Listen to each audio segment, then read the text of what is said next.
Coming up on this episode of DL Weekly, real snow at Disneyland, an original locomotive returns, more details are installed in Toontown before its reopening. Food coming to Toontown, Oscars come to Carthay Circle, we talk to Dawn from the Pacific Northwest Mouse Meat, and more. DL Weekly starts now.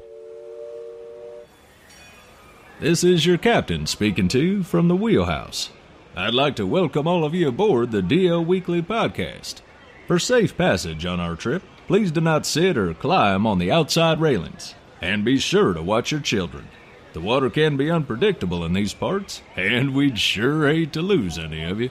Well, hello and welcome to this episode of DL Weekly for the week of March 8th, 2023. I'm Teresa Urban. And I'm Teg Bushman. We'd like to send a shout out and a thank you to all current weekly tiers, including Megan M., Liberty M., Michael D., and Lynn P. for supporting the show. Without your support, DL Weekly would not be possible. Your support ensures the podcast will continue and that we can make it to the parks more often to bring you the latest news and information from the parks themselves. If you'd like to become an official weekly tier, head on over to dlweekly.net/support to sign up. Back in episode 222, we spoke with Debbie and Steve with Designer Park Company about their rope drop bag. If you have been wanting to get one of these park goer bags for yourself, be sure to use our promo code DLWeekly to get 10% off your purchase at designerparkco.com. Now let's get to the news.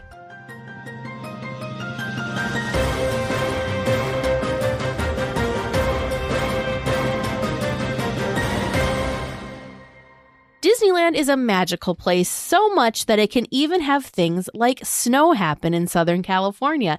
This year has been crazy in terms of weather, but not so far as snow. Weather experts said it was more of what is called grapple, which is snowflakes that collect water droplets on the outer surface. Either way, it was still surreal to see all the pictures and videos online of real snow, not just Snope, at Disneyland. You had to throw that in there somehow. First of all, I love the term Snope. It's so fun.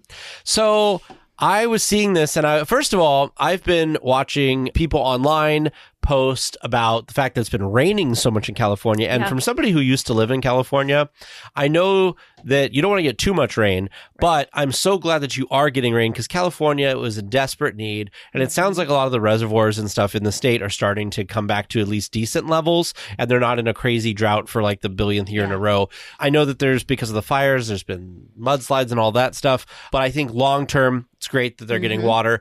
And Disneyland, we've talked about it a couple times on the episode now that it's not really designed well to have a bunch of rain because there's puddles everywhere and there's always cast members out swooshing stuff around. But snow, I would never thought in my lifetime that I would see Disneyland with snow. I think it's so amazing and so fun for all the people that were there to experience it. That had to have felt so surreal and almost like confusing, as in like, this is like what's happening? This is real. This is real. This isn't like someone accidentally turned a machine on to create the Snope that they send for either parades and fireworks and all that kind of stuff. If we were a video podcast, I would put a little counter in the corner of how many times you're going to say Snope. Well, it's a good thing we're moving on to the next story, so you can't count up anymore. I will see if you can throw it in there some other place. But I think it's neat. I think that for people now, for me, I grew up in California. I didn't see snow falling until I moved to the Midwest when I was in like my 20s. So it must have been really magical for people. And we had videos from people in our Discord chat and stuff. They were like in the Southern California area posting videos of like picking up kids and stuff, and it was snowing. So really, really nice to see that people that don't get it very often it's kind of a special treat. Yeah. Well, one of the original steam engines of the Disneyland Railroad was returned to carrying guests on a Grand Circle tour of Disneyland this week. The EP Ripley, named after Edward Payson Ripley of the Santa Fe Railroad, was taken off the tracks a few years ago for repairs and then underwent a full restoration starting in the summer of 2021. The original boiler had to be replicated along with the headlamp and bell. The parts had to be replicated since they are not manufactured anymore. I didn't even know that the EP Ripley wasn't like, I thought they would like rotate through. I didn't know it had been gone that long. It's really cool. And it just speaks volumes how much love and care they put into, well, I mean everything, but specifically the trains here, that they, just because they don't have the parts aren't even created anymore for this. Doesn't matter. Imagineering and Disney is on it. They will create their own parts to make sure that this opening day train can still be going around and around Disneyland. The thing that E.P. Ripley's the one that I always remember, because I feel like, and Teg's got a photo up right now, it's the one that I remember in photos with Walt when Walt is riding the train. That I don't know if it was his favorite train specifically, but definitely it's one that there's lots of photos of him on. So that makes it even like more special that they pay this, do all this TLC for this train, because it is extra special. Yeah, I feel it's interesting because there's so many things, and I believe, I don't remember what Disney book I was reading, but they were talking about how they had to manufacture. It was that book that I can't remember now, but anyway, that sometimes they have to fabricate things. Yeah. And one of the things that I think that a lot of us don't think about is a lot of the people that actually know how to operate and maintain steam trains are getting up there in age. Yeah. So they're having to train new people in this craft that, like, really there's not a lot of places that run steam trains anymore and authentic steam trains like this. So I'm glad that somewhere somebody's keeping this, I would consider it an art form, kind of running. Yeah. Oh, yeah. Definitely. Well, with Toontown fully opening very soon, some new things can be noticed through the construction walls. A new Minnie and Mickey fountain sculpture was installed in front of Cartoonial Park, and the wishing tree has been installed and decorated with lanterns. Also, the Cafe Daisy sign has been installed for the new eatery. Yeah, and we're going to talk more about the eatery here in a little bit, but yeah, seeing some of these things, the wishing tree being put in place with some things hanging from it, I think looks really cool. I'm excited to see what that looks like at night. I was thinking the same thing. Cafe Daisy's looking cute. I'm excited to try the food, which we'll talk about a little bit later. We've still got some stuff like the market that's still behind the construction walls, but the new fountain that was, I think Disney, didn't they post? I thought Disney posted like a preview of this popping over the walls, or when they were installing it. I think they had a photo or something on Instagram of them like lowering it into place in the morning. So it's so cute. It's very cute. I'm glad that there'll be a fountain. I'm very excited to see it like turned on and moving. And yeah, it's adorable. Who knew? I mean, if you would have told us 5 years ago that we would be this excited about Toontown news, I would have probably thought you were crazy, because poor Toontown was in a sad state for a while. So it's really fun to see this area of the park get this kind of like be revitalized and have this new energy kind of inserted, or like put whatever you want, however you want to say it. But I'm really looking forward to it. Yeah, I agree with you. I think that we talked about how it's like you said, who would have thought we'd be talking about being excited about Toontown, like, and bringing, and Mickey and Minnie's Runaway Railway. What a great addition to put back there to bring all of the excitement and stuff. And, we've talked about the demise of Toontown for a long time, and it is nice that it's coming through. I think that it's going to be, we've seen only a glimpse of what the whole land is going to look like that's open so far, and I can't wait to see more of that. Well, we're just a couple of weeks from the reopening of Mickey's Toontown. Well, Disney released the upcoming food offerings of the soon-to-be fully reopened land. From kid-friendly items like the Cheese Please Pizza and Minnie's Mini Corn Dogs to adult options like the Cheesy Pizza Flopover and a Spring Garden Wrap. This stuff looks so good. Okay, now this is another thing. If you would have told my past Teresa, you're going to be real excited about Toontown food, I also probably would not have believed you. But I'm excited for these flop over pizzas. Too. It sounds weird, but of course, links in the show notes to the Disney Parks blog article on this that does have photos, but the photos make it look delicious. So it basically looks like it's a personal sized pizza, but they kind of fold it up so it's more like a sandwich, but it's got all of this cheese like oozing out, and it's topped with like maybe parsley or oregano and more like sprinkles of cheese. It looks so yummy. So yummy. And it looks like a good grab. You could almost grab and go. It's not like you have to sit and eat it. And then I'm also excited about the Spring Garden Wrap, which is a plant-based offering coming to Toontown. So the dish combines romaine and quinoa into a wrap, and there's a creamy lemon dressing with toasted pumpkin seeds. And it comes with a side of house-made chips, which look They do look very good as well. And then for the kids stuff, standard fare, we've got cheese and pepperoni pizzas. Of course, the pepperoni pizza is in the shape of a Mickey with the big pepperoni slice and 2 smaller. Of course, there's some like mini corn dogs and some mac and cheese. And then mini donuts. I'm so excited for these mini donuts. Mini donuts.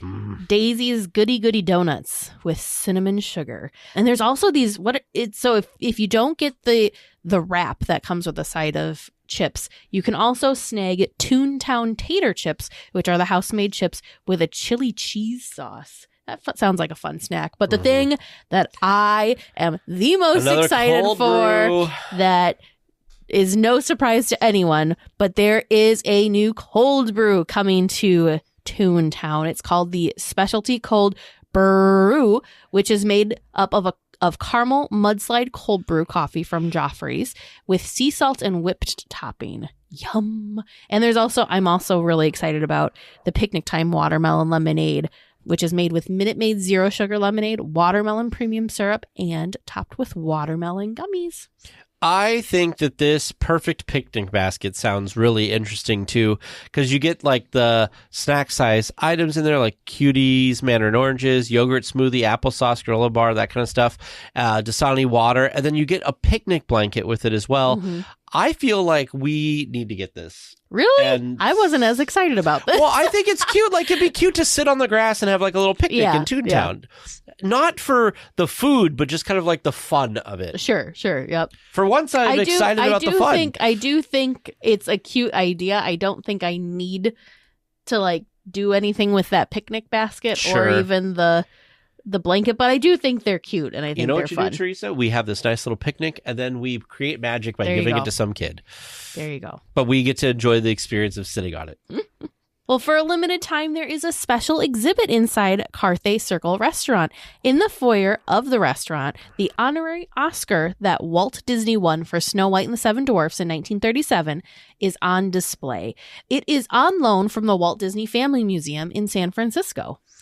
I've seen this in person, and this was really cool because they have a full-size Oscar statue and then 7 tiny ones to represent the 7 dwarfs. I think it's so fun. This is something that you've seen lots of photos of, something that, this kind of was almost a hidden secret. I don't think, it sounds like from reports that a lot of people don't know that this is there now. So if you're going to the parks soon, do not miss out on this. There's kind of like a little display. This is all in honor of, celebrating the Oscars, because the Oscars are coming March 12th is when the Oscars will be. But I think it's really a really cool piece of history. I also love that they decided to put this display in the Carthay Circle restaurant because, as you may know, the Carthay Circle restaurant is themed and is modeled after a real place, which was the Carthay Circle Theater, which is where Snow White and the Seven Dwarfs premiered. So I think that's a really fun, cool, full circle thing that they've got. This won't be there. It won't still be on display when we go next, but I am real excited for any weekly tiers that are able to go see this. We just got to make a trip up to the Walt Disney Family Museum sometime. Oh, 100%. 100%. But like I said, I think it's extra cool to see it at the park at the Carthay Circle. Well, Teresa, I know something else you get excited about that you're also going to miss out this year. I'm excited about so many Disney things. Well, one of our favorite holiday events is returning this year. The 2023 Eggstravaganza will begin on March 13th and run through April 9th. To take part in the scavenger hunt and collect a fun collectible egg at the end, guests purchase a game board for $9.99 plus tax and locate all of the hidden eggs around downtown Disney, Disneyland, and Disney California Adventure. Note that there are 3 different game boards, one for each location.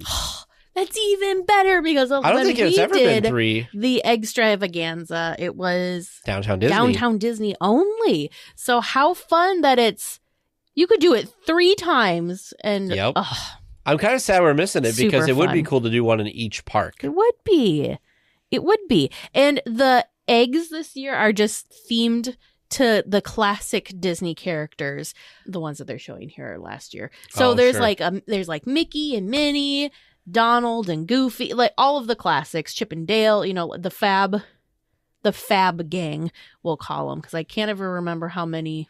Sometimes it's It 5, was the 6, 5, 7. but it's been 6. So, yeah. but anyways, all the classics. But I think that's so fun that they're doing, the classic characters on the eggs for the Disney 100 celebration. Yeah, it's such a fun, neat little thing for $10 to take part in it and then be able to do it. I know that Kate and her daughter, Jude, in our chat, they go and do this all the time. Lots of weekly tours. Like, it's an annual tradition. It's so fun. So they're going to do, it looks like a marathon and try to do all 3 in one night again. It's the Eggstravaganza Triathlon 2023. I love it.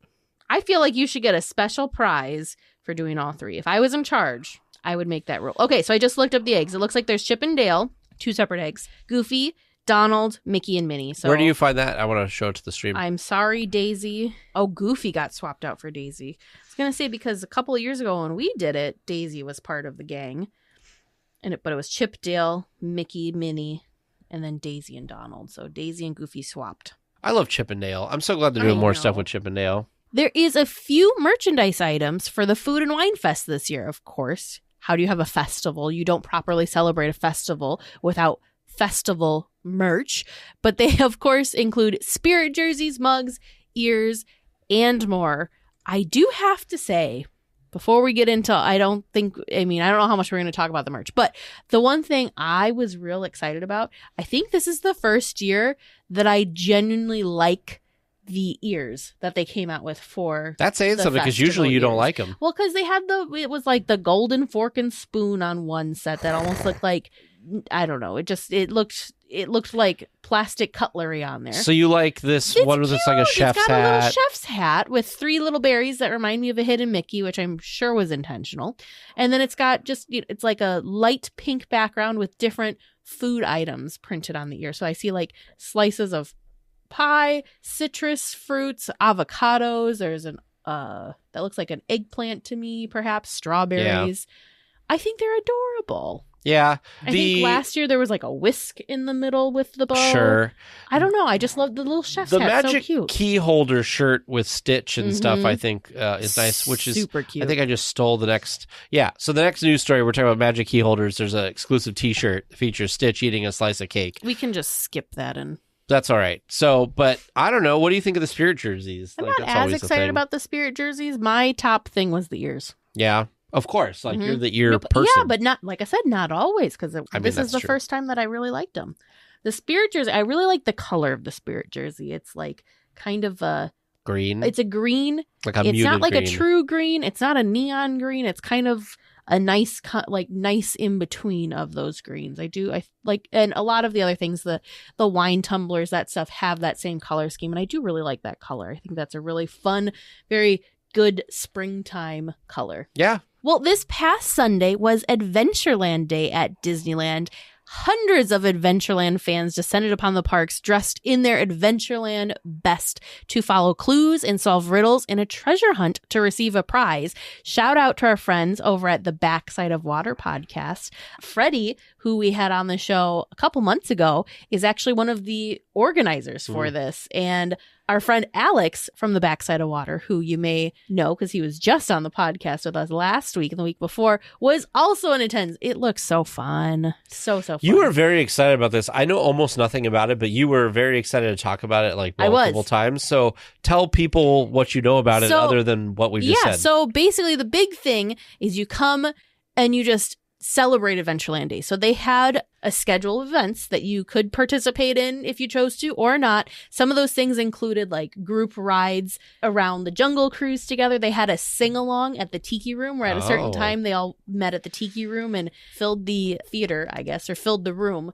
with Adventureland fans and all sang along with the birds. Freddie actually did a tour of Adventureland and talked a lot about the SEA and kind of did some history there. There is an Adventureland song that the group sings, and they did this big massive picture of the entire group all on the steps in front of the train station because the group was that big that they couldn't take the group photo in Adventureland. So yeah, I thought that was so fun. So it's just, good fun with fellow adventure fans. I told Vern about it. I said, if we lived in California, you know what we could be doing today? And he's like, what could we be doing today? Thinking, he knew it was going to be a Disney themed. And I said, it's Adventureland Day today. He's like, what? What is that? Because Vern, favorite attraction, the Jungle Cruise. Right. And yeah, he would like, we're going to have to, one of these years, we're going to have to make it a point to go out there and experience Adventureland Day. This is an unofficial event. It is not a Disney, like Disney doesn't organize this. It's a fan event, but it's just so fun. We need to start writing down all these things we want to do and like make sure we approximate times of the year they happen and then try to jot it down. Plan. Adventureland Day, March. Adventure and the Gumball Rally was just last month. March. There's what just was the so other much one? Fun. I would like to. I've been before, but I'd like to go for the podcast. I like to go to Gay Days, which is usually I think it's like the weekend that's in the whatever. There's Dapper Days. Well, we've got some going already. All right.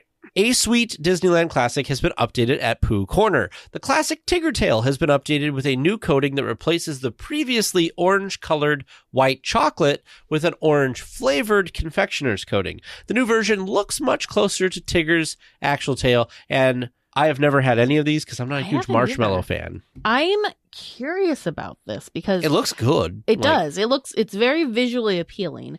But the thing that I'm curious about is the orange flavored chocolate and that flavor mixing with the marshmallow and the caramel. Sure. Yeah, I didn't know there was caramel under here because I love caramel. So I'm really curious.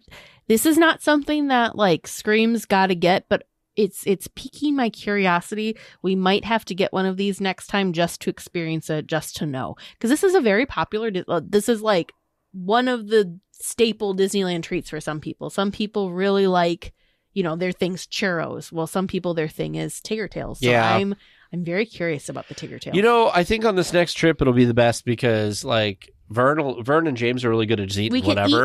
We can each have a bite. And then it's like, because it's 4 marshmallows. That's perfect. Well, yeah, but I'm not going to have a whole marshmallow. I just know that, like, I'm not that big of a marshmarshmallow fan, so, unfortunately. I feel like a bite is almost a marshmallow. Yeah, but I would do, like, half. Those are big marshmallows, though. Yeah, that's true. Like when I do a s'more, I do half of a marshmallow. Oh, really? Because a whole marshmallow is just too much marshmallow for me. Anyways, it's one of those things I'm curious about.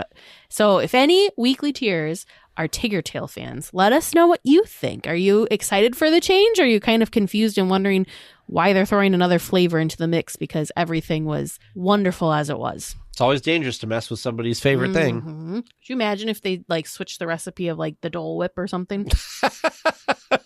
To some people, this Tigger Tail thing might be that for them. Yeah, exactly. That's what I'm saying. So I'm curious.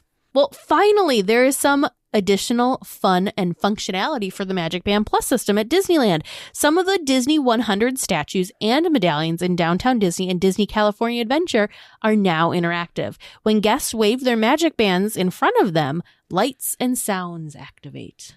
Ooh, ah. So I'm interested to see because apparently none of these that are in the park art, like in the actual park, is working yet. No, there's one in DCA. DCA. But I feel like, for Disney World's 50th, they had 50 characters you could do this stuff with. So, but that, from what I gathered, didn't really have a smooth start. Oh, sure. And it was kind of, it kind of worked, kind of didn't work. So, yeah. I'm excited to see what these look like. I haven't seen videos or audio of any of this stuff yet, but I am interested to see what it looks like and what it sounds like when it actually runs. Are you excited to get your Magic Bands out? Oh, yeah. Well, and do more than just... I'm still mad about the Magic Band situation. Although when we go, I'm hoping that producer James and I will be able to actually play the game because we'll have charged Magic Bands and not have the same problem that happened to us before. I'm not bitter at all, Disney, not at all. For having a product that's hard to tell if it's... Anyway, for weekly tiers who are looking to own a piece of Disneyland itself, there is an upcoming auction you might want to look into. On March 25th and 26th, the Art of Disneyland, from stagecoaches to monorails and more, will be held in Beverly Hills, with previews March 20th through the 24th from 10 a.m. to 5 p.m. at Heritage Auctions. For a list of all the items and the location, check out the link in our show notes. Talk about a rabbit hole. I spent way too much time looking through page by page by page, all the different items listed in this really amazing auction. I'm now kicking myself because Amazon Bell was in there. I was going to say, because there's some of our trivia question answers were even there, but they have ride vehicles. They have parts of monorails. They had like blueprints and maquettes bucket. and all sorts. There was stuff that was like figures that were of parade floats and different. So many things. The things that probably surprised me the most, they had character costumes. Like parts of character Did they costumes. Really? Goofy's pants are up for auction. Poor Goofy. I know. Goofy's lost his pants and someone's paying good money for him. Well, but was that in the main? So many. I don't even remember what page it was on because I went through probably 10 pages and then realized it was endless and I needed to stop at some point. Lots of different stuff from the Disney store. Oh, yeah. Goofy walk around character costume pants. Goofy pants. Current bid $9. That is. You could own a pair of pants. Not going to stay $9 for very long. But so many That's cute. different things. So if you are a collector, definitely go check this out because there is something in here for everyone. Even if you're not a true collector, there are so many cool things. I should bid for the train set that I never ended up buying. It's current bid's $105. I'm sure it's going to go above that. Cast member safety awareness books. There was different what did I see? There was leaves. Somehow there were leaves from the Splash Mountain attraction. There was also, just so many different things. Thorns from Splash Mountain. Thorn and leaf props. Oh, wow. Yeah. They got to do something with it, right? There was different things and props from the Jungle Cruise. There was Let me just look for prop as the keyword because there's all maybe types attraction because there's a lot of little Windows things. display. The Disneyland Railroad seat decoration prop. Oh, wow. There's a piano, fire department band piano prop. Disneyland Jungle Cruise elephant trunk prop. Wow. There's different things. We were talking about the Jingle Cruise. There's different pieces from the Jingle Cruise that are also on auction. We've got Indiana Jones Adventure skeleton skull prop. The Country Bear Jamboree Henry Beehive prop, his little drink that was on his, piano. There's chain link, linked chain pieces from Pirates of the Caribbean. Oh, look, a wheel from Splash Mountain. Yep, there's a wheel. You can be the proud owner of a wheel. But tons of stuff. There's Submarine Voyage fish props. Oh, look at this 35th anniversary. Yep, there's a door. You can have a Walt Disney World monorail door. That is cool. Now, what's funny is, yes, they've got the bench and all this stuff, but they actually have a whole monorail car.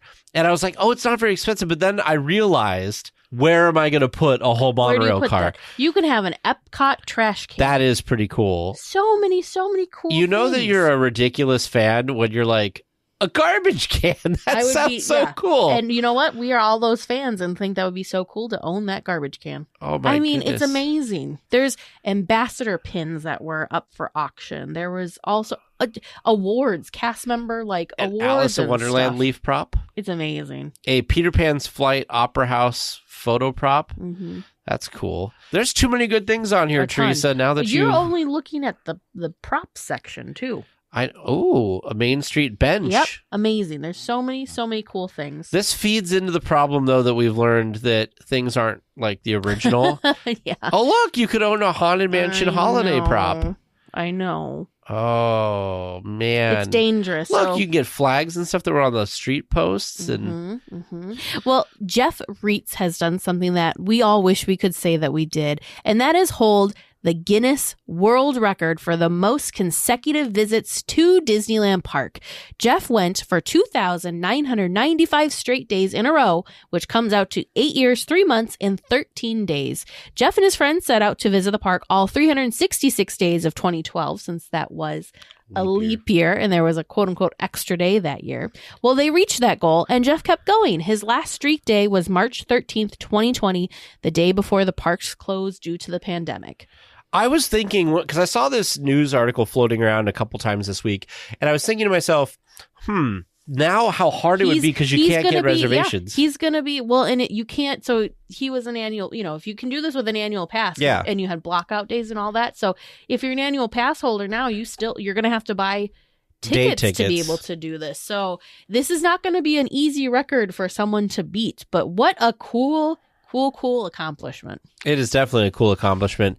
I liked how it started too. The friends and him, by the way, I think we said it in the reading that they succeeded at going every single day that year, but now. Yeah. I mean, it's so cool as we've done this podcast and stuff and learned about certain people. There's the guy on Main Street who like waves to like he's at the bench.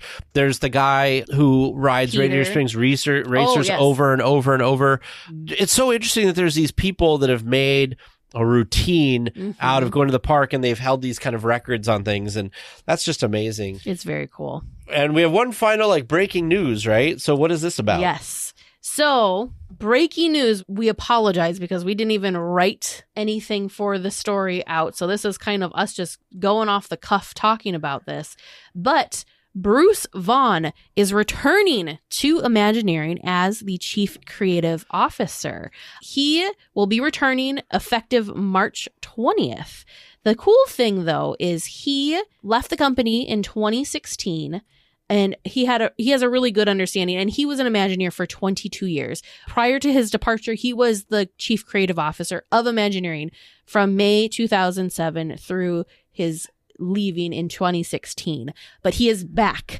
And if you remember those times, right, 2007 to 2016, there was a ton of cool stuff that happened at the parks during that time. So I feel like this is really fun, really exciting news. I can't wait to see what they do and what cool, amazing things the Imagineering team are able to accomplish and create together. It's exciting to see that there's more focus, especially for Imagineering, because that means more focus on the things that we hold so near and dear to our hearts, which are the parks and the experiences, because that's all 100% the Imagineers with the cast members that create all of those different magic moments that we all just love. Do we know why he left? I don't know why he left. Okay. Because originally I was like, oh, did he leave because they were going to move everybody to Florida? But that was earlier. Yeah, I just really think that I feel like this is going to be a fun, creative surge of energy back, and putting the focus back to Imagineering and to the creatives. But in an internal memo sent to the Imagineers by Josh D'Amaro, he stresses that, quote, creativity is the heart and soul of who we are and what we do at Disney, end quote. Very, very true. So I'm just super, super excited. Well, I mean, and that's what Bob Iger was saying, right? Is that we're going to put more creatives back in the lead of things. Yes. So Vaughn had worked for Disney more than 2 decades before leaving in 2016 to head Dreamscape Immersive. Oh. And before coming back, he was an executive with Airbnb. Gotcha. So very exciting. Cannot wait to learn more and see what they do and what comes of this. Yeah. But some of the amazing things that happened was other projects were like the Disney Dream and the Disney Fantasy Cruises, the new Fantasyland at Magic Kingdom, Pandora, World of Avatar at Disney Animal Kingdom, Cars Land was also a project that happened during the time that he was there. Mystic Manor and Grizzly Gulch over in Hong Kong were created while he was, when he was at Disneyland prior. So there's some really amazing things that happened during his time that he led as chief creative executive. So I'm excited. I'm excited. I'm real excited for this. This is good. Pilots, we've detected some producer questions near Jakku. Report to your DLWeekly vessels and make the jump to hyperspace. The 7-7 Squadron will provide support during your trivia mission. Good luck, and may the Force be with you. Welcome to Trivia Land. How we feeling tonight? You ready to answer some tough ones? Because I'm not even going to beat around the bush. This is going to be a rough night. Oh, boy. You ready? Sure. Excellent. Let's get to it then. Your first question tonight from listener Brooke A. What is the title of the theme song of the Main Street Electrical Parade? The Baroque Hoedown. Yep, the Baroque Hoedown. Is that your final answer? If it's not Baroque, don't fix it. What movie is that from, Ted? Quick. The Castle with the Beast, yeah. Also known as Beauty and the Beast. Well, for some reason, Beauty and the Beast, I always think of the castle first for some reason. Or if it's not Baroque, it might be Renaissance. Don't fix it. Oh, my goodness. Ed, your second question today from listener Tara F. There are 2 display windows outside Coca-Cola Refreshment Corner on Main Street, USA in Disneyland. How many bottles are in those displays? I don't even know if I could tell you anything about those. I think it was Philander was talking about these windows. I don't remember how many bottles there are. Do you even know about these windows? Huh? Tag, do you know about these windows? I don't know anything about these windows. They're actually, I was They're like double checking the answer on this and doing a little research, and it's kind of a little mini museum in homage to the history of the Coca-Cola bottle and how it has evolved through the years. And there are Coca-Cola bottles that have been produced internationally, and it's a fascinating little display. I will say, I'm just gonna pick. Let's see. It's Let's see. 5, 6, 7, wait. 18. I'm gonna pick 55. I'm gonna pick 67. Right? Just on 67 right now. Sure. I'm gonna pick 67 because that's all I got. And you said 55. I'm gonna go with 55. All right. So your answers are 67 and 55. Is that your final answers? 55 is a good Final. choice. Yeah. All right. Your third listener submitted question from listener Tabitha E. What are the names of all the portraits painted on the wall within the Pirates of the Caribbean queue? Oh. What do you mean? What are they? What are their names? So Captain Barbossa is one of Barbossa's them. on there. Captain Jack Sparrow is on there. There's two women. I don't remember their names. There was one, because I saw this on an Imagineering Monday thing from Philander on Instagram, that there Philander used to getting all the be shout outs. that there used to be a contest or something. One of the guests used to be there, but that's not there anymore. Yeah. That's right. Okay. Oh, so probably Red. I think Red is one of them. I don't know isn't if she? Red's on there or not. I'm going to say Red. There is like two women like together. Okay. I want to say So you said Barbossa, Sparrow. is Lafitte in there? Oh. I'm gonna say Lafitte. Lafitte. I'll jump on board that boat. And you said Red. It's not Red, it's someone else. And there's another Because there's 5. Just for clarification's sake, how are you spelling red? Redd. I'm stuck on the two women. It's in the one that's the two ladies is not I don't Red. even know who else would I don't know I don't know. I'm just gonna leave mine at that. Okay. So I'm gonna hurt myself trying to think. So I said Trying to, Barbossa, Jack visualize Sparrow, Red with 2 D's, and Lafitte. And Teresa said Barbossa, Sparrow, and Lafitte. And there's the two women. And 2 women. But I don't remember the women's names. I'll just write 2 women. She has a little woman? Oh. She has a little woman. All right. So we wrong have movie. Barbossa, Jack Sparrow, Lafitte, Red, Oh. and the 2 women. No, I'm going to jump on your Red boat because I think Red is there now that you said that. Oh my Now that I'm goodness. thinking, I'm going to jump with Red. Now that you're Okay. thinking. So Red and There- 1 woman. No. They're the two There's ladies. still 2 women? Yeah, there's still 2 women. Okay. Final answer? Yeah. Final, I hope. Okay. Well, it has to be. Move on quick, then she can't go back. And your fourth and final regular round question, submitted by listener Donna S. How many total Jungle Cruise boats are there? Ooh. And how many run at a time? Ooh. I'm going to say 12, and I think 7 run at a time. 14 is sticking out for me. I have no idea Okay. why. And how many run at a time? I'm trying to think of the loading and load, how many we see at a time.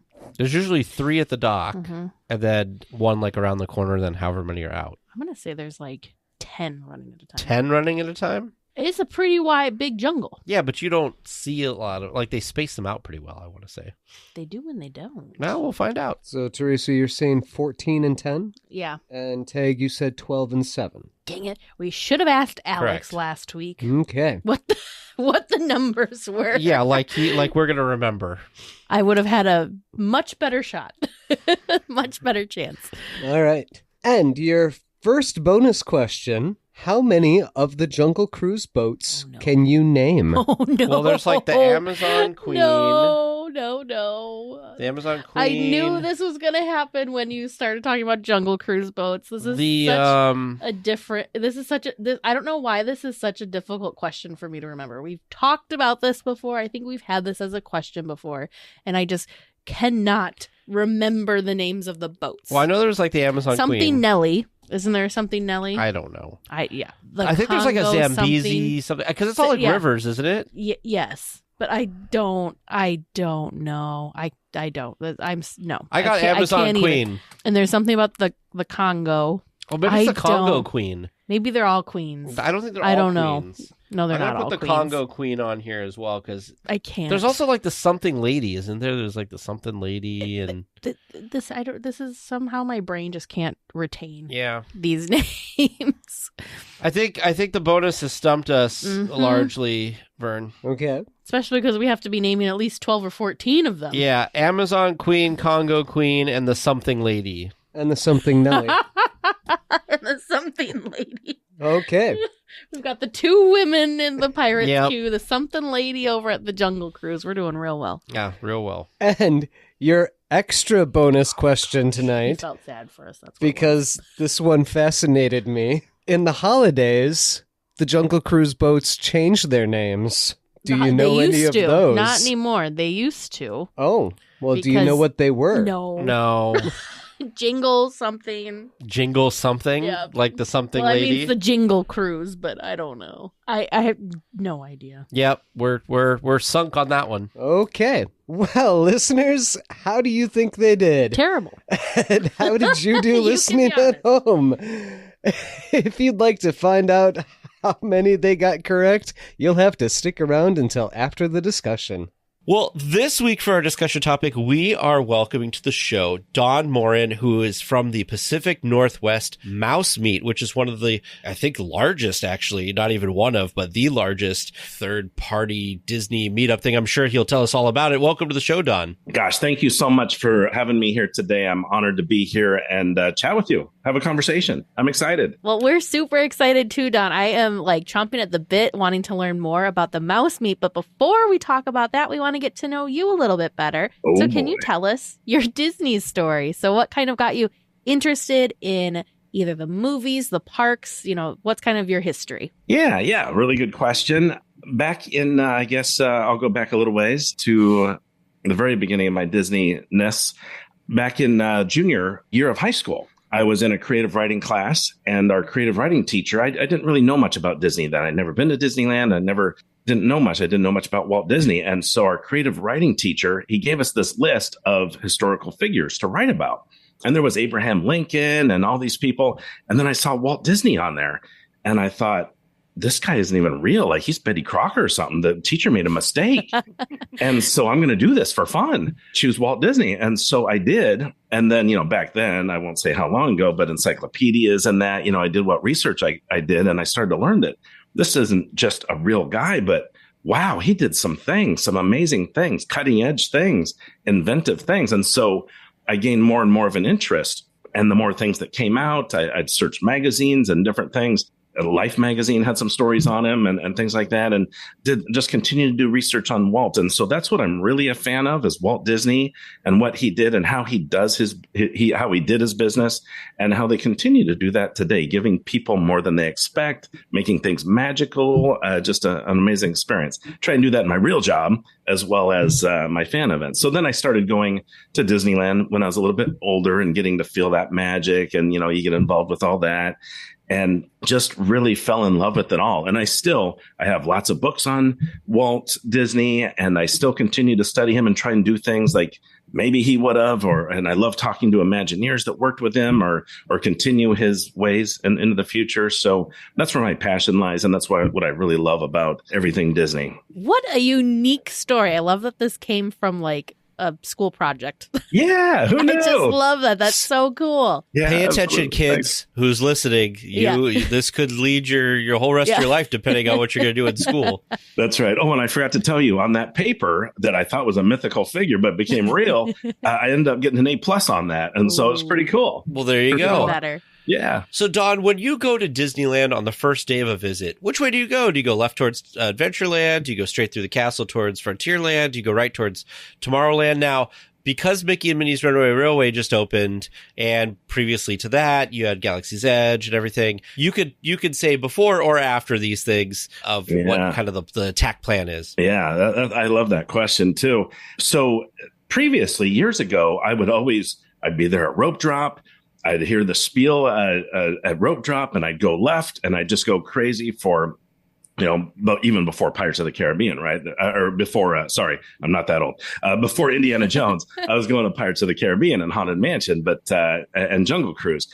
But now today, I take more of a laid back approach. You know, I'll go and sit, I'll seek out a bench in the hub and just take in all the sounds. And there's certain areas where you can sit in the hub where you'll hear the Mark Twain steam whistle. Yeah. And you can also hear the Yeti from the Matterhorn on the other side. And then the music in the hub and the people walking by and the excitement of everyone. I love that so much. And so I kind of sit there and soak that in for a while, maybe grab a corn dog, a churro, a Dole Whip, and I can go on chimichanga. I can go all the snacks. Yeah, absolutely. So I take a more laid back approach now and just kind of stroll and soak it in, right? I believe we refer to that as let the Disney winds take you where they will. Yes.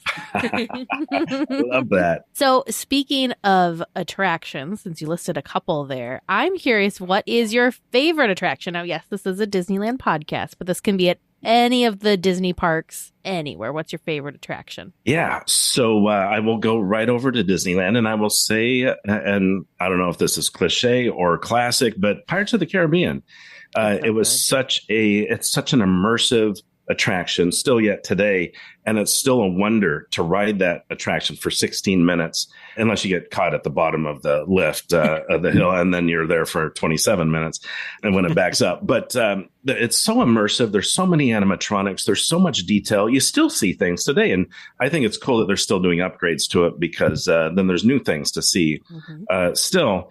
But I love to imagine back in like 1967, when that ride opened, how amazing that must have been to a guest, not really ever seeing animatronics, not really being immersed in a ride or attraction for that length of time or even at all. The detail that's in that ride, right? You know, I mean, before Disneyland, there was amusement parks, right? As all the stories about Walt have gone, and they'd ride a outdoor roller coaster or a little hokey little haunted ride thing. But this was just spectacular. It must have just blown people's minds at the time. So I think about that when I ride the ride, and I don't know, I daydream on park benches, on Pirates of the Caribbean boats. I don't know.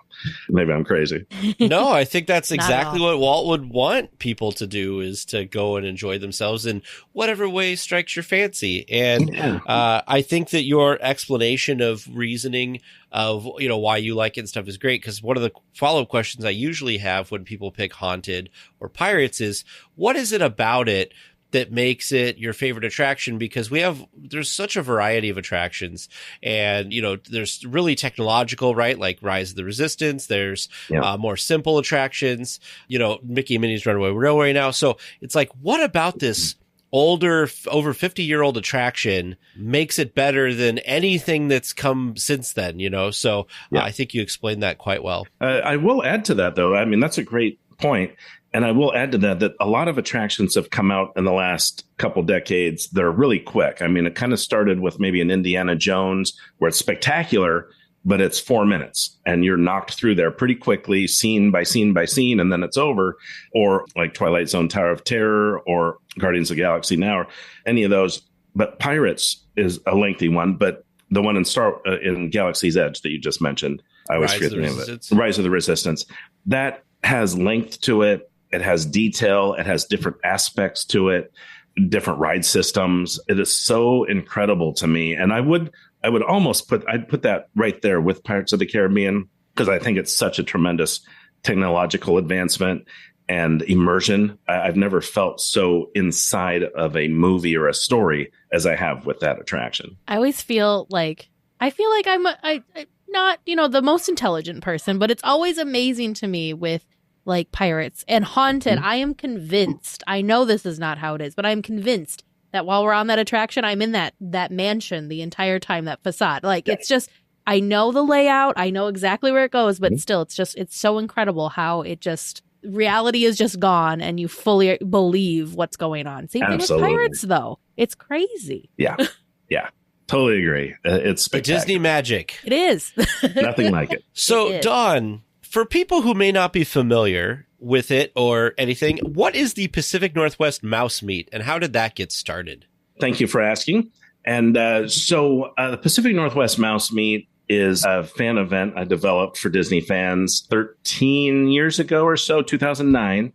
And Wow. The reason I developed it was I was going to events down in California when I could, in the mid 2000s, early 2000s, I wanted to hear stories about Walt Disney. And so I'd go down and see these Disney people who Imagineers or animators who worked with Walt and told stories about Walt. And so I would travel down there to see these people, but I couldn't always get down there. And I had friends that were like, gosh, I wish I could have gone with you. That would have been neat. And so I was talking to some friends one time and I said, it'd kind of be cool if there was something like this here. Like, is there anything like that up here in the Seattle area? And they said, no, but you should do it. And so I'm like, well, that's not what I was thinking, but okay, I'll give it a try. And so the first year I put it together, and I had no idea if there was 20 Disney fans or 1,000, or I had no idea what was in the Pacific Northwest. And so I took a chance and did this, and did in a smaller area of a venue that I was at. And I sold out the first year at 150 tickets. And I was like, wow, this is crazy. We had the model for Tinkerbell, Margaret Carey there, and some others. And now 14 years later, with, the couple of years off for the COVID thing, we're thriving fantastically. Our event, now we're up to 500 guests, and we cap it at that to keep it a smaller, intimate event. Mm-hmm. And I think our guests really enjoy that it's smaller and more intimate like that. Everyone can do everything. They can see all the vendors. They can see each guest speaker presentation. They can meet and take a picture or get an autograph with our guest speakers if that's something they want to do. So they get to do everything. Where some other events, cons or like Disney's D23, which is spectacular, you can't do everything, right? Mm-hmm. You have to pick and choose. Where ours hits a sweet spot where you can do just about everything. So we have Disneyana vendors, we have sponsored travel people, we have photo ops we build, great displays that you can get your photo with, and then we have always try and bring up fantastic guest speakers every year and put on a show, and it's a lot of fun. I was looking at the website, and you have listed some of people that you've had in the past, and you've got quite the list. Of course, we've got several former Imagineers. I'm looking at Joe Rohde here, Tony Baxter. I think Kevin Rafferty was on here, Bob Gurr. Yeah. I mean, like, such a cool. It's amazing to me that being, kind of a new event, when you were starting out, being a newer event, that you were able to connect with these people and they shared that same excitement and came up and helped you kind of grow this event to what it is. That just sounds incredible. The guests that have attended our event from first year and throughout, and it's, there's been new people and people have moved away, but people do come from all over the country, 10 different states every year or so on average, and Canada. But yeah, absolutely. We've been able to bring up so many folks. And I remember a year or two, I had Disney legend Bob Gurr up. Yeah.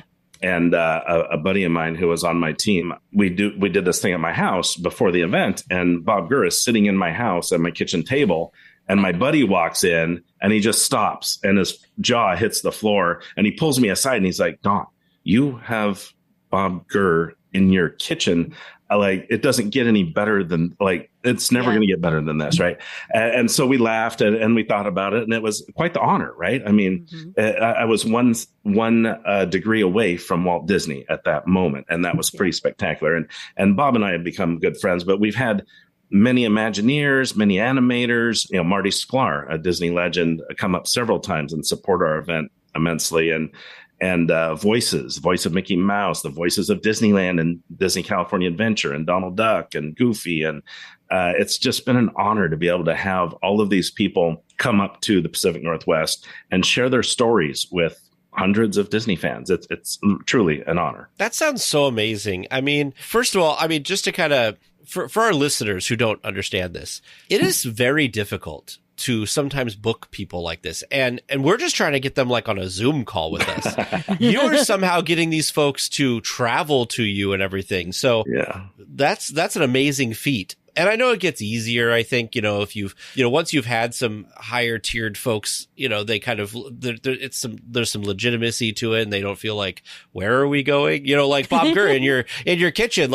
whose house are we going to? Is this gonna be some crazy Disney person who's gonna lock me up in their basement or something? So, but man, I'll tell you, I may have done that once or twice. Amazing. I don't know. There you go. But that's amazing that you've had such a wide variety of people. And I think that the Pacific Northwest people really appreciate the fact that they get that access, because you're absolutely right. Teresa and I are in the Midwest, and we don't get any Disney, anything really out here. Yeah. Sometimes there's some stuff in Chicago, but nothing really. I mean, you're either in Orlando or you're in Anaheim area. Sometimes there's some stuff at the Walt Disney Family Museum in San Francisco. So good on you. Yeah, I appreciate that. Thank you. And yeah, it's a ton of work. Not many people know this, but right before COVID hit, I was actually working on plans to take my event on the road and hit like 2 cities a year. And then that all fell apart, and so I don't know what the future holds. But yeah, what you said about trying to book these folks. In the beginning, it was really challenging. And I think where I've been very fortunate is I've created an event that respects Disney very, very much. I do everything I can to keep the respect and honor what Disney is all about, honor the rules. And I've had to jump through a lot of hoops sometimes when I'm trying to secure an actual Disney, someone who is still employed at Disney, right? Sure. A current Imagineer. Retired is much easier. But, we're kind of known unofficially as the best Disney fan event in the country that's not run by Disney. And that, many of our past Disney speakers will say that, and a lot of our guests will say that. And that is so nice of them to say that. But what that helps us is that they will recommend me and the event. And so I just reached out to a couple of past guests to introduce me to some people I want to talk to for this year's event, for example. And they're just so kind and generous to be able to do something like that for me. But I think it says something about the event and the guests that attend, that, all our guests are fantastic as well. So it says a lot about all of that, I think. Oh, definitely. I was actually just going to ask how, with so many amazing, amazing people that are out there in the Disney universe, like you said, there's voice actors, there's animators, there's, yes, of course, the parks, and there's just so many different things. How do you as an organizer kind of shift down and figure out, do you start with a theme, or how do you figure out who it is that you want to approach to come be part of these events? Yeah. Wow. Good question. Early on, I was just like, please, somebody just trust me, please. I'll do a good job. Come help me. But, we built those relationships over time. And so now I have the opportunity to kind of plan it out, like you say. And so, for example, last year I had 2 Imagineers. And I had 3 voice actors. I had the voice of Mickey Mouse and the voice of Disneyland and the voice of Disney California Adventure. The Imagineers were Kevin Rafferty and Sharita Carter. And then the 3rd guest speaker slot was Roger Gould from Pixar. And his job is to ensure that whatever's happening in a Disney park is correct with the characters and the story from the films. And so he's kind of this cross between the parks and Pixar, which is amazing. But so I say all that was last year's an example, because I want a variety, right? An Imagineer segment and a voices segment and a animator segment or something like that. I want to offer variety each year. Sometimes we get 2 Imagineers, and that's fun too. Who doesn't like more Imagineers? But trying to vary that. And it's a lot of fun. You never know who has availability. They might want to come, but are they available? And it's fun. It's a little stressful, but it's also a lot of fun to see how it all works out and who is able to come. And then I get to announce that to all of our guests that have bought tickets. And that is the best thing ever, to be able to announce, like, hey, we're going to have these folks. It's exciting. That is amazing. I will say, you were talking about legitimacy and stuff, and I see on your website that one of your sponsors is D23. Like, you'd think it'd be like competition, but they are somebody who's like, yeah, okay, we'll sponsor you. Yeah. They're so kind over there. They've come to my event for a number of years now. They've either had space, a booth at my event to talk to all the Disney fans, and or they've helped out in different ways. Our grand prize last year, at the end of the day, was a private tour of the Walt Disney Studios. Oh, wow. And they helped us with that for me to secure that. And so just the different ways that, and they did a member mixer the night before my event for their gold members, so they could offer a value or something for their gold membership to do locally in the Seattle area. And so hopefully they find that it's a benefit to them, because all of these Disney fans are, obviously they're Disney.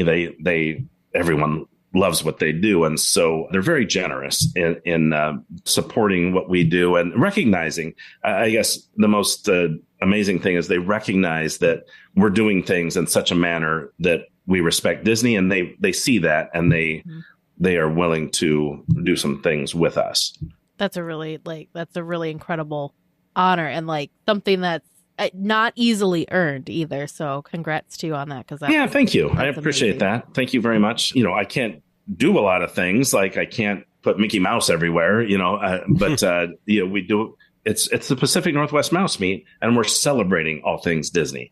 And so we can do that. We can have our logos, our Pacific Northwest Mouse Meet logos and our theming, and we can make these photo op displays that are themed to Under the Sea kind of thing or a Pirates kind of thing. And we can get really close, but we don't want to step on anybody's, we don't want to step over the bounds, right? We want to be very respectful and then bring up these guest speakers, and they can tell their own stories of working at the parks, right? Or in the company. That's so cool. So can you, for those of us, Tag and I included, that have not been able to attend your awesome event yet, can you kind of give like a rundown or kind of explain to us what does the weekend entail? Is it just a one-day thing? Is it a full weekend? What can you expect? Oh boy.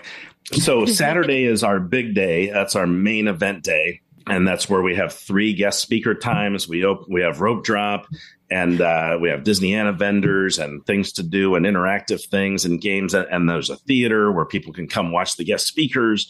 And it's very theatrical, I guess, for lack of a better word. And we make videos to kind of introduce things and make them fun, tongue in cheek, Disney style themed videos. Hopefully they're fun and funny. And then guest speakers come on, and I'm the host. And so I'm on stage as well. And the guest speakers do an amazing job always. And we also have a charity aspect where we have a bunch of amazing raffle prizes that people can donate to and try and win at the end of the day. And it's just such a fun day. And in the slower times, people get to meet each other and chat and meet new friends and talk Disney, which is fantastic. There's pin trading and lots of other things. So that's the main event day on Saturday. Friday night, though, we found a lot of people get into town from out of town, and they stay in the hotel. So we started a Friday night kind of meet and greet thing, and where everyone got together and they can have fun, and we can do trivia and do dinner and have a good time. It's more unofficial. It's not an official event, but we try and do a welcoming thing. And there's room door decorating in the hotel. So there's lots of fun there. And then Saturday's the main event. And then sometimes on Sunday, we have kind of a secondary little speaker event that we do, but that depends on what guest speakers I have that year and their timing. Sometimes they want to get out of town, get back home early Sunday. And sometimes they stick around and we can do something Sunday morning as well. So we try and make a weekend of it. That sounds so fun. So just for those of you that are curious, I actually had gone on YouTube and found that there is a Pacific Northwest Mouse Meet YouTube. Ooh. And there was these really fun videos. So whoever is in charge of that, I'm going to assume that's you, Don. Great job at giving like little snippets and kind of like a taste of what to expect for the weekend. Mm-hmm. There was a video about, I think it was like the door decoration contest. So you can kind of see those displays were, I'm impressed. And I'm sure the video probably didn't even do it justice compared to what it looked like in person. I was just like, how did these people get all of this, like travel with all of this stuff to make this amazing display? Right. But then there's also little highlight videos and stuff. And it looks like so much fun. So it's really incredible what you've been able to kind of put together and create for a passionate group of Disney fans like ourselves. That's really, really nice of you to say. Thank you. Yeah, we have those videos. They're kind of recap clips of past years and the door decorating, which is so fun. And we're going to actually be plussing that up this year. But we can't believe how people decorate these doors in their rooms. They open up their room and they create this whole theme. And it's absolutely incredible what they do. Hey, I don't think you've seen it, but these people, there was like snacks. There were games, like just in addition to just the decorations, there was a photo booth in one of them. I'm like, these people, this is amazing. Well, Don, what you don't know is Teresa's about ready to go on a Disney cruise for the first time ever, and she has been spending a ton of time. I don't know how familiar you are with some of the stuff that happens on a Disney cruise, but she's got, what is it, fish extenders? Yeah, so she's really big into this, and I know from seeing stuff that people decorate their doors and all. So it sounds very much like that type of a situation. Yeah, very, very similar. And a lot of people that decorate their room doors in the hotel have said, yeah, I've been on a cruise and I've done the decorating there, and then we're just plussing it up here. Mm-hmm. I'm not familiar with the fish extenders, but I'm allergic to fish, so I'm Teresa went down a rabbit hole. Basically, I did. you get paired I went up down a with some rabbit folks, and you kind of do like a Secret Santa gift exchange kind of thing. Oh. Because on the outside of the rooms, I guess I'm sorry, Teresa, I'm explaining this all No, for you. you're doing wonderful. But there's on the outside they have this little fish where they normally put like the guide for the day's activities and stuff in. Oh yeah. And people hang things off of it, and like little envelopes and stuff, and people can put things in it and do kind of a Secret Santa gift exchange situation. And Teresa's really bought into it. She said all weekend her Cricut has been fired up and smoking and everything, and trying to get some things together. Before you came on the call, she was showing me all these pictures of things she's created for it and everything. So I love that. I need to see pictures when you do this and see what you did.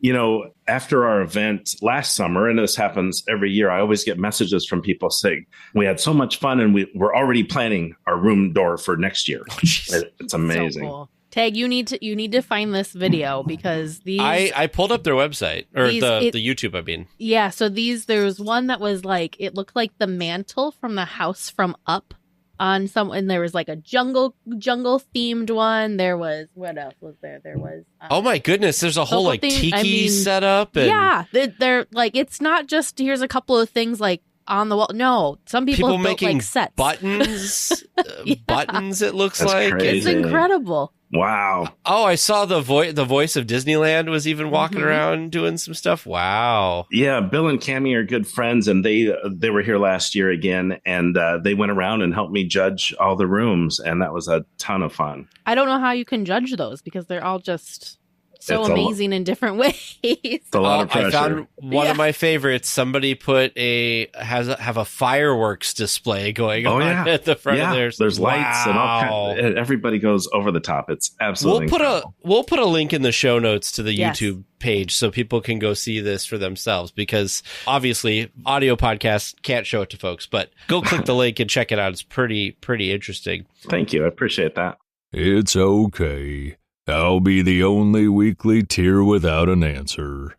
Make sure you send your questions to Producer James or Producer Vern at trivia@DLWeekly.net. Welcome back to Trivia Land. How do you feel about how you did tonight? Not well. The time talking with Don did not make it any better. Oh, well, should we get right into it and find out? Sure. All right. Your first listener-submitted question tonight. From listener Brooke A. Thank you, Brooke A. What is the title of the theme song of the Main Street Electrical Parade? Both of you guessing Baroque Hoedown, and the correct answer that we were looking for was Baroque Hoedown. Woohoo! High five. Nice work, Teresa.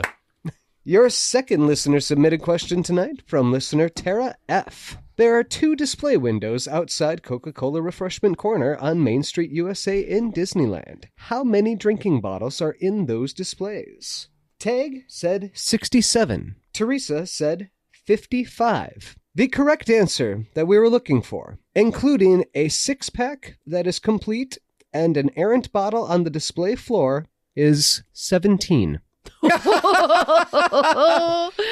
I was just 50 off. I was only 50 off. I feel like I need to put in like the ba-bum, ba-bum.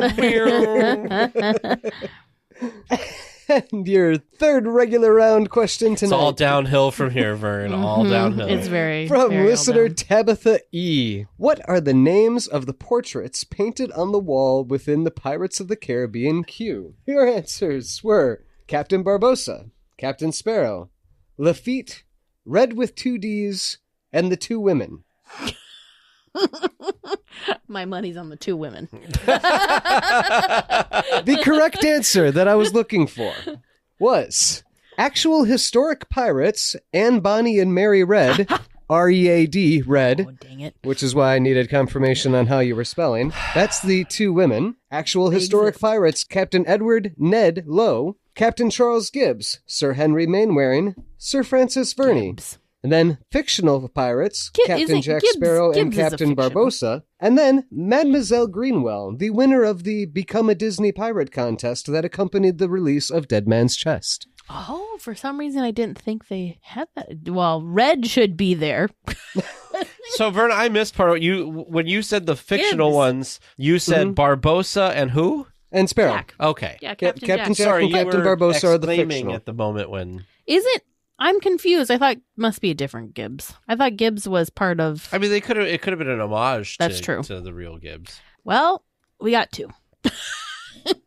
And your fourth and final regular round question of the night. How many total Jungle Cruise boats are there? And how many run at a time? Tag said 12 boats, 7 running at a time. And Teresa said 14 boats, 10 running at a time. The correct answer we were looking for was 12 total boats, Ooh, good job. 8 running at a time. So I was only one off. close. Hey, that's a half a point, though. That's a half point for you. Yeah, something, I don't know, tickle. It said A dozen. 12. 8, that's pretty good, though, at a time. Mm-hmm. So somewhere between 7 and 10. And now we get to hear I'm how... trying to up the capacity of Jungle Yeah, Cruise. I well. apologize. Well, now we get to hear Oh, yes. Our how terrible failure. we've done at this. And your first bonus question, submitted by listener Donna S. How many of the boats can you name? Not Not- many. Your Not answers. Amazon Queen, Something Nelly, Congo Queen, Something Lady. Yep. That sounds like us. Sad. The Sad, correct sad, answers sad. that I was looking for. Amazon Annie, Congo Connie, Ganges Gertie, Hondo Hattie, Irrawaddy Irma, Kwango Irma. Kate, Nile Nelly, Orinoco Ida, Sankuro Sadie, Akuyali Una, Yangtze Ying Ying, Zambezi Zelda. Whew. Did we get anything right? Have these always been their names, though, Vern? Do you know? I believe there have been changes through the years. This is the most current list I was Okay. able to find. Yeah, because I thought they used to have more like Queen and blah, blah, blah. Congo Queen came up in a few websites, but Congo Connie was the most frequently found and the most currently found. Gotcha. This definitely feels like a newly revised list that has been changed through the years. Sure. Vern, where did you get your list from? This is off, specifically this one is off Wikipedia, but I had it backed up by another site too. Because I'm seeing Congo Queen for Disneyland, but there's Congo Connie is a different one. This is the Disneyland subset from Wiki. Oh, Lord. Because there is also a Magic Kingdom subset in Wiki. Because there's the Jungle Cruise wiki's got them different. Oh, no, sorry. We Jungle were on Cruise. the junglecruise.fandom.com, the Jungle Cruise Mhm. wiki. So I'm tempted to go with Wikipedia because I feel like that's something that's more... I don't know. I feel like this one well, is up next for time debate. we go, we should... We're just going to sit there Or- and wait for them all to go past. Or if you work at the Jungle Cruise, feedback at Let us DLWeekly.net or message us on social media. And your extra bonus question, inspired by, not specifically asked by Donna S., do you know the old holiday names of the Jungle Cruise boats? And from my research, I was able to find, so you said Jingle Something. And in my research, I was able to find Jingle Annie. Woohoo! Well done to you. Candy Cane Connie, Gingerbread Gertie, Hanukkah Hattie, Irrawaddy Snow Woman, Kwango Under the Mistletoe, Noel Nelly, Navidad Ida, Sugar Plum Sadie, Evergreen Una, Yuletide Ying Ying, and Peppermint Zelda. Wow. So fun. You know, I wonder why they don't bring back the Christmas I don't version. know. Because they still do the Christmas version in Disney World. I know. I wanna experience it. So how poorly did we do, Vern? Pretty poorly. Tag got 1.5 points. Woo! Teresa got a point. Woo! I think that's a good job, us. Mm-hmm. That was a tough week. Tough week. Well, listeners, do you think you've got some great questions that are going to stump them just as much next week? If you've got that perfect question that you'd really like to hear on the air, feel free to send that to us at trivia@dlweekly.net. Well, we will be back next week with more Disneyland news and information. Until then, go out and enjoy the parks. Please remain seated until the podcast comes to a complete stop and the doors have opened. Then collect your belongings, watch your head, and step carefully from the episode. On behalf of all of our crew, thanks for traveling with us, and we hope you have a happy and memorable visit here at DL Weekly.